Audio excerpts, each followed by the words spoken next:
अस्सलामुअलैकुम वरहमतुल्लाहि वबरकातुहू।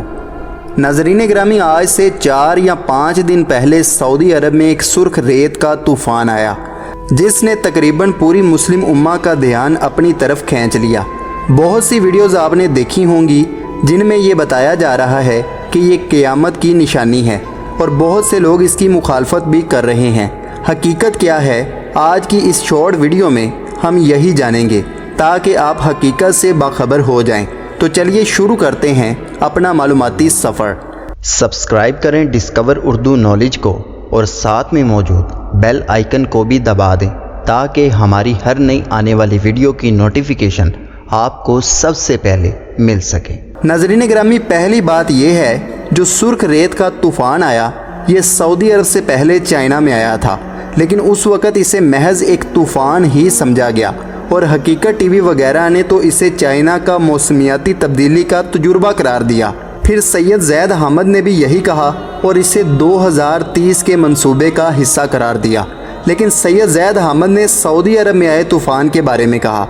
चूँकि सऊदी अरेबिया में मुसलमानों के मुक़द्दस मुकाम हैं, इसलिए मुस्लिम दुनिया का ध्यान इस तरफ चला गया।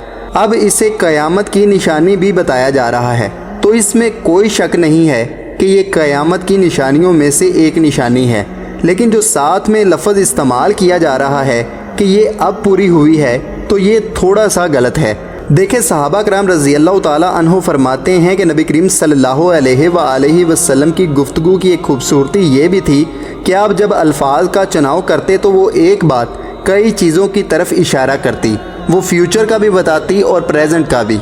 लेकिन हदीसों में हमें चूँकि एग्जैक्ट वक़्त और तारीख़ नहीं बताई गई, हाँ ये ज़रूर है कि दूसरी चीज़ों की तरफ इशारा कर दिया गया कि जब तुम ये होता हुआ देखो तो समझ जाओ कि ये क़यामत की निशानी है। अब 22 अक्टूबर 2004 में भी सऊदी अरब में बिल्कुल ऐसा ही रेत का तूफ़ान आया था। इससे पहले भी आता रहा है, मुस्तकबिल में भी आएगा, लेकिन आप जब भी इसे देखें तो समझ जाएं कि ये क़यामत की निशानी है और आप इससे इबरत पकड़ने की कोशिश करें ताकि आप नेक अमाल कर सकें। लेकिन क्यों कहा गया कि ये क़यामत की निशानी है, तो जान लें, हदीस हमें वाज़ेह इशारा दे रही है।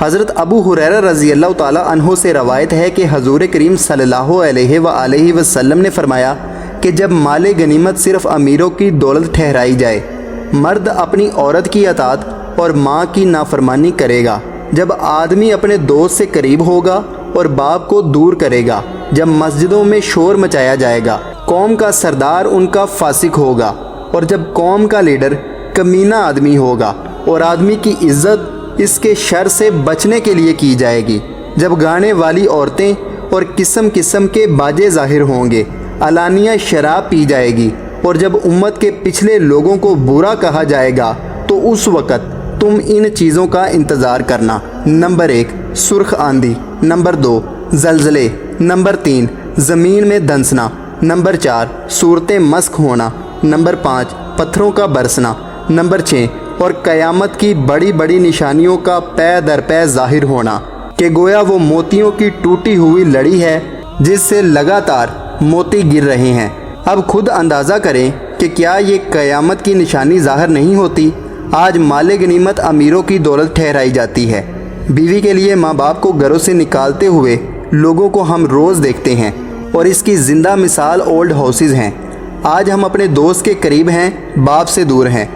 मस्जिदों में आज शोर भी होता है और साथ में गालियाँ भी कई बार सुनाई देती हैं।